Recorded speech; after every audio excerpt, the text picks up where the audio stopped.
नमस्कार, आप देख रहे हैं खबरों की गंगोत्री, साथ में आपके शिखा ठाकुर। कोटद्वार में सिद्ध बली बाबा के वार्षिक अनुष्ठान के समापन के मौके पर बतौर मुख्य अतिथि पतंजलि योग पीठ के अध्यक्ष आचार्य बालकृष्ण पहुंचे और इस दौरान उन्होंने कहा कि बाबा की शक्ति सभी भक्तों पर बनी हुई है और जब जब भक्तगण कष्ट में होते हैं तो सबसे पहले भगवान हनुमान को याद किया जाता है।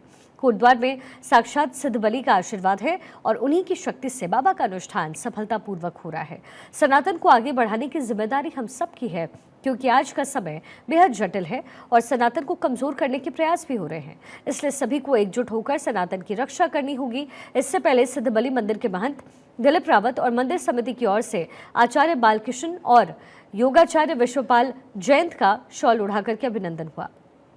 इसके बाद भजन गायक मनोज मिश्रा और प्रमोद त्रिपाठी की आकर्षक प्रस्तुतियों ने भक्त गणों को झूमने पर मजबूर कर दिया। भगवान हनुमान, जिनको हम महावीर, महाबली अनेक रूपों में, अनेक स्वरूपों में जानते हैं, मुझे लगता है कि जितने भी जो दैवीय दिव्यता और पराक्रम के रूप हैं वो हम हनुमान जी में देखते हैं। तो यह स्थान उस रूप में पूरा देश जानता है। आज सिद्ध बली को मैं एक तरह से कहूँ, यूँ तो कोटद्वार कण्व ऋषि का स्थान है, पर आज कहीं ना कहीं कोटद्वार को भी लोग सिद्ध बली की वजह से जानने लग रहे हैं। तो ये बड़ी बात है और यहाँ देव स्थान है, दिव्यता है, भव्यता है। उत्तराखंड में निकाय चुनाव की सुगबुगाहट के साथ ही सियासी मैदान में गहमागहमी तेज हो गई है। चुनावी रणभूमि में भाजपा और कांग्रेस इस बार आरक्षण और टिकट वितरण के मुद्दे को लेकर के आमने सामने है। काशीपुर के राजनीतिक गलियारों में इस समय आरक्षण का मुद्दा हॉट टॉपिक बना है। भाजपा और कांग्रेस दोनों ही पार्टियां महिलाओं के हक और सम्मान के लिए बड़े बड़े दावे पेश कर रही है, लेकिन ये चुनावी शतरंज की चाल है या असल में महिला सशक्तिकरण की जंग? ये सवाल हर किसी के मन में आज है। बीजेपी ने चुनावी रणनीति को धार देने के लिए जिला और चुनाव प्रभारियों की बैठक की, जहां कार्यकर्ताओं से कमर कसने की अपील हुई। भाजपा की वरिष्ठ नेत्री प्रियंका अग्रवाल ने कांग्रेस पर तंज कसते हुए कहा कि कांग्रेस की लड़की हूं, लड़ सकती हूं वाला जो नारा है वो फुस साबित हुआ। उनकी बातों में कोई दम नहीं है। भाजपा ने महिलाओं को संसद तक पहुंचाया है और हमारे लिए महिला आरक्षण कोई मुद्दा नहीं बल्कि हमारा काम है। जो एक बयान दी थी प्रियंका गांधी जी ने कि लड़की हूँ, लड़ सकती हूँ, वो जो ये बयान है ना, वो हवाई साबित हो चुका है। और महिला हर एक क्षेत्र में आगे है, लेकिन कांग्रेस जो 33% के आरक्षण की बात करता है ना, उसमें आगे नहीं है। अगर आप आरक्षण दे रहे हैं, रिजर्वेशन आप एक तरीके से दिए हैं, तो उस चीज़ को होना चाहिए, साबित करना चाहिए आपको। और मैं आपको एक चीज़ और बताना चाहूँगी। आपने भारतीय जनता पार्टी की बात करी, तो उनकी एक सांसद जो हैं वो लक्ष्मी जी टिहरी से, वो संसद तक पहुंच चुकी हैं। तो क्या महिला हर क्षेत्र में आगे नहीं बढ़ सकती है? उनको ये चीज़ का पता होना चाहिए कि महिला भीड़ बढ़ाने के लिए नहीं है, महिला हर एक क्षेत्र में आगे बढ़ रही है। वहीं दूसरी तरफ कांग्रेस ने भाजपा पर पलटवार करते हुए उसे वादों की दुकान और धोखों का बाजार करार दिया है। कांग्रेस के जिला अध्यक्ष मुशर्रफ हुसैन ने भाजपा पर महिलाओं के अधिकार छीनने का आरोप लगाते हुए कहा कि अगर भाजपा इतनी ईमानदार है तो निकाय चुनाव समय पर क्यों नहीं करवा रही है। कांग्रेस ने हमेशा महिलाओं को टिकट देकर उनकी भागीदारी सुनिश्चित की। इस बार भी हमारा ट्रैक रिकॉर्ड जनता के सामने होगा। पिछली बार भी नगर निगम के चुनाव में देखिए, हमने हर जगह पर, रुद्रपुर में देखिए हमारी मीना शर्मा है, उन्हें हमने टिकट दिया, कांग्रेस पार्टी ने टिकट दिया, 33% का आरक्षण पूरा किया। और आने वाले चुनावों में भी हमारे हाईकमान, माननीय प्रदेश के बड़े तेज तर्रार हमारे अध्यक्ष हैं, हमारी पार्टी को एक संगठन की मजबूती के लिए अग्रसर रहते हैं माननीय करण मेहरा जी। उनके निर्देशानुसार और कहे जो भी बात होगी संगठन की, बराबर 33% का आरक्षण माननीय अध्यक्ष जी हमारे मेहरा जी देने के लिए हमेशा तत्पर रहते हैं।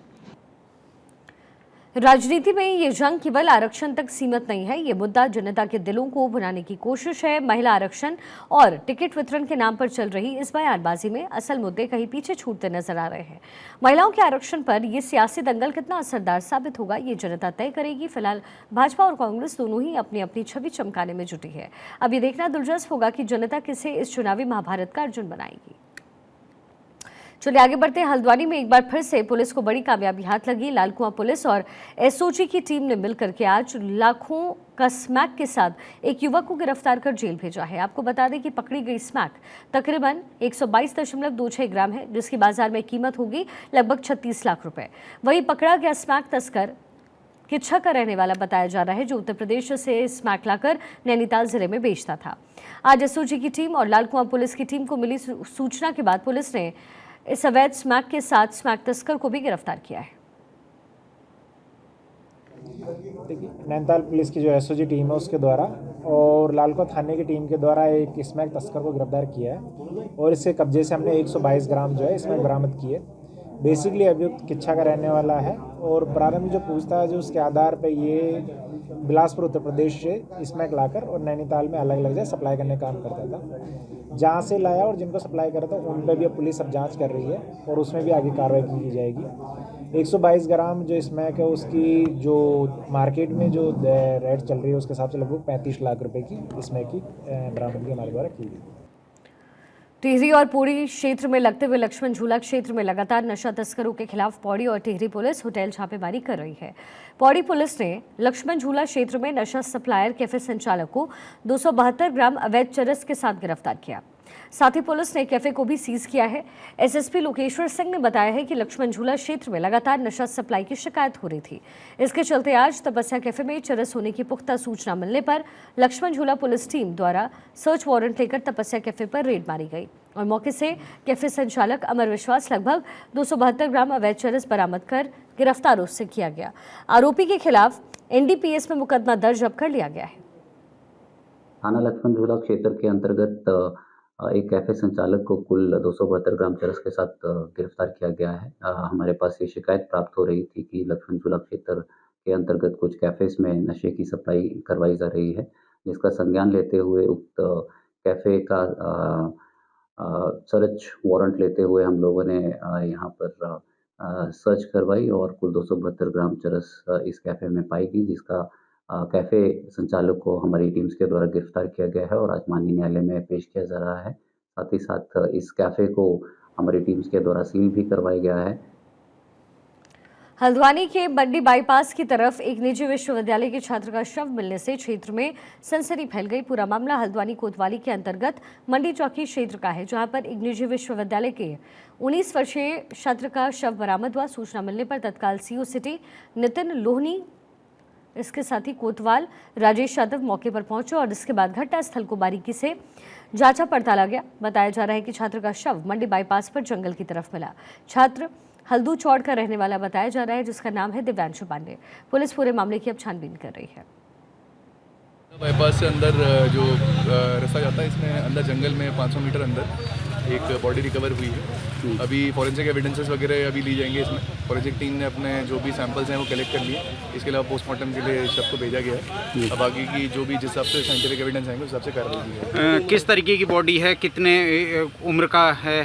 तो ये कॉलेज स्टूडेंट है और अभी फ़िलहाल देख के लग रहा है कि अभी ज़्यादा पुरानी नहीं है, बॉडी वैसी है। तो अब ये जो भी साइंटिफिक एविडेंस होंगे उसी के आधार पर कुछ कहा जा सकता है। अच्छा।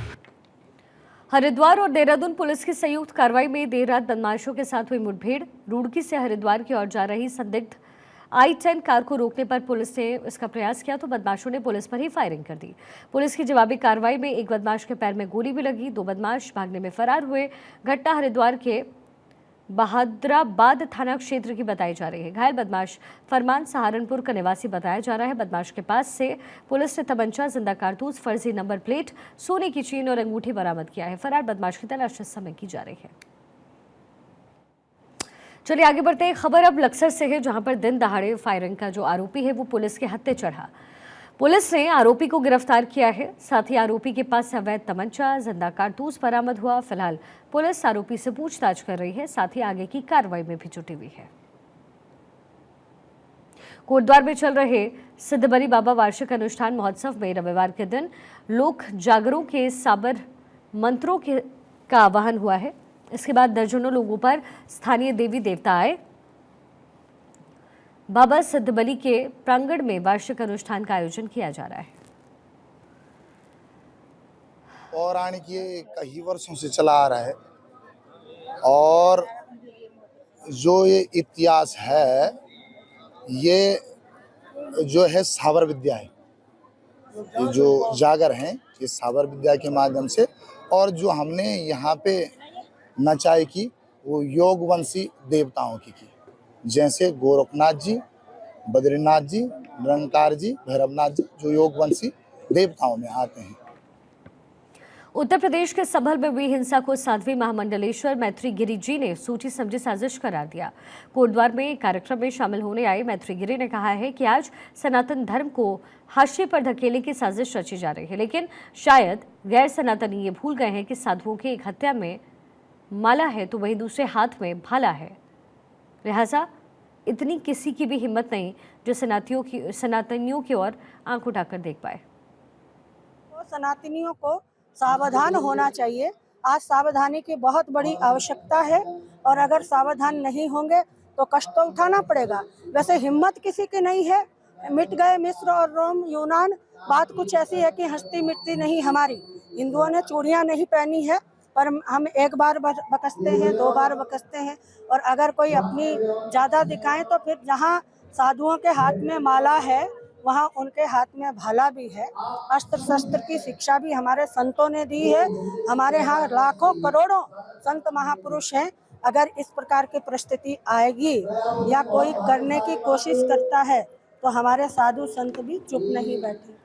और अब खबर है लक्सर से। लक्सर के बाकरपुर पंचायत में मुख्य विकास अधिकारी के निर्देश पर सहायक विकास अभियंता की टीम ने पंचायत में विकास कार्यों की जांच की। जांच में पाइपलाइन कार्य में धांधली पाई गई है और कई लाभार्थियों के खेत में पाइपलाइन दबी नहीं मिली। अब आपको बता दें कि लक्सर के बाकरपुर ग्राम पंचायत में ग्राम प्रधान द्वारा किए गए मनरेगा में अन्य विकास कार्यों की धांधली की शिकायत मुख्य विकास अधिकारी हरिद्वार से की गई, जिस पर एक टीम बनाकर के सहायक विकास अभियंता अनिल जैन को पंचायत में विकास कार्यों की जाँच के आदेश दिए गए।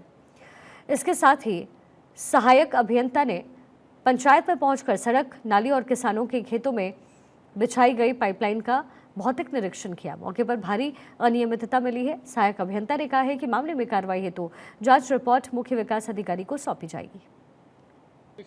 विकास अधिकारी महोदय को प्रार्थना पत्र दिया था, गांव में गड़बड़ हो रही है, उसकी उन्होंने मुझे जांच अधिकारी नामित किया है। उसकी जांच करने हम लोग आए थे आज। हमने फील्ड देख लिया, अब कागज चेक करेंगे, उसके बाद हम कुछ बता पाएंगे कि क्या सत्य और क्या असत्य है। ऋषिकेश नगर निगम और स्वास्थ्य विभाग मिलकर के ऋषिकेश को तंबाकू फ्री शहर बनाने की कवायद में जुटा है। इसके तहत बिना लाइसेंस के कोई भी वेंडर तंबाकू उत्पाद नहीं बेच सकेगा। साथ ही स्कूल, अस्पताल और आसपास का क्षेत्र पूर्णतया प्रतिबंधित रहेगा। कोई भी स्ट्रीट वेंडर तंबाकू, गुटखा और पान मसाला बेचता हुआ मिला तो फिर अर्थदंड के साथ कार्रवाई होगी। तंबाकू का नियंत्रण किया जाना है। उसमें स्वास्थ्य विभाग और स्वास्थ्य विभाग से जुड़ी हुई जो एनजीओज हैं, श्री बालाजी सेवा संस्थान भी एक जुड़ा हुआ है, तो उनके माध्यम से हमने एक जो है नगर निगम ऋषिकेश को एक मॉडल बनाने के लिए इसके लिए एक पहल की है और इसकी एक अधिसूचना तैयार की है, नियमावली, उपविधि, और उसका प्रकाशन होना है। उत्तराखंड के सीएम पुष्कर सिंह धामी रुद्रप्रयाग के दौरे पर हैं और इस दौरान सीएम धामी ने बाबा केदारनाथ के शीतकालीन निवास ओंकारेश्वर मंदिर उखी मठ में पूजा अर्चना की है और बाबा का आशीर्वाद लिया। यहां पर सीएम धामी ने शीतकालीन 4 धाम यात्रा में चल रहे विकास कार्यों का निरीक्षण किया।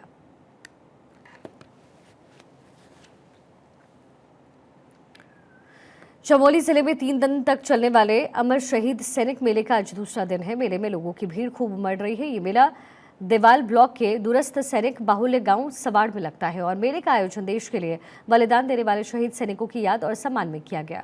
वहीं 3 दिनों तक चलने वाले इस मेले का 7 रविवार आयोजन हुआ है। इसकी शुरुआत गढ़वाल से सांसद अनिल बलूनी ने की। इस दौरान उन्होंने गांव के लोगों को शुभकामनाएं दी तो साथ ही सवाड़ में बने हुए शहीद स्मारक पर श्रद्धांजलि अर्पित करते हुए वीर भूमि के अमर शहीदों को नमन किया है। इस दौरान सांसद ने अनिल बलूनी ने सवाड़ गाँव में सैनिक म्यूजियम के लिए 10 लाख रुपए देने का ऐलान किया।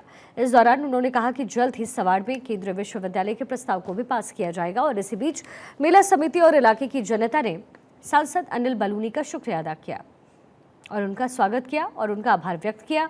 और इस सैन्य बाहुल्य गांव सवाड़ से 22 सैनिकों ने पहले विश्व युद्ध में हिस्सा लिया था, जबकि 38 सैनिकों ने दूसरे विश्व युद्ध में हिस्सा लिया। इसके साथ ही 14 सैनिकों ने पेशावर कांड में शामिल वो थे और 17 सैनिक स्वतंत्रता संग्राम सेनानी थे। इसके अलावा सवाड़ गांव में 1971 बांग्लादेश युद्ध में 28 सैनिक, ऑपरेशन ब्लू स्टार में 15 सैनिकों ने हिस्सा लिया और सवाड़ से वर्तमान में भारतीय सेना में 128 सैनिक सेवारत हैं।